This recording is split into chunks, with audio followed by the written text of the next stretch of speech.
এই 2024-এ আজকে প্রথম একটা বিয়েবাড়ির নেমন্তন্ন পেলাম। এবছরে আর একটাও পাইনি, আজকে প্রথমই পেয়েছি, আর সেটা আমার বাড়ির পাশেই ছিল। বিয়েবাড়িতে ঢুকেই দেখি এখানে মণ্ডপটাকে সাজানো রয়েছে আর সব কিছু গুছিয়ে গাছিয়ে রেখেছে, কারণ লগ্ন অনেক তাড়াতাড়ি, বর খুব তাড়াতাড়ি চলে আসবে। এরপরে যার বিয়ে আমি তাকে দেখতে চলে এসেছি যে সে কেমন সেজেছে। এসে দেখি বাহ, খুব ভালোই লাগছে। আর এরপরে একটু আমাকেও দেখে নাও আমি কেমন সেজে এসেছি বিয়েবাড়িতে।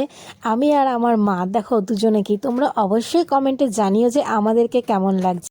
এরপর এদিক ওদিক ঘোরাঘুরি করে সব কিছু দেখার পরে এখানে ফুচকা খেতে এসেছি, আর ফুচকা খেতে এসে দেখি আলু শেষ হয়ে গেছে, আলু আবার নতুন করে মাখতে হবে। তার চেয়ে বরঞ্চ আমি এখান থেকে সরে গেছি, আমার খুব বিরক্ত লাগছিল সেই জিনিসটা।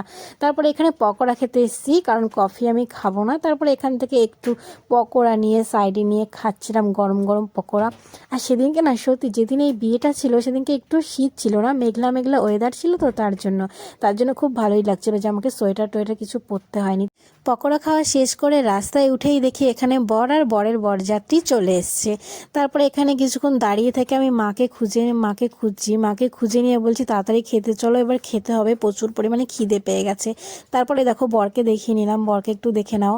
তারপরে আমি এখানে খেতে চলে এসেছি, আর খাওয়া দাওয়ার ভিডিওটা তোমরা অন্য কোনো ভিডিওতে পেয়ে যাবে।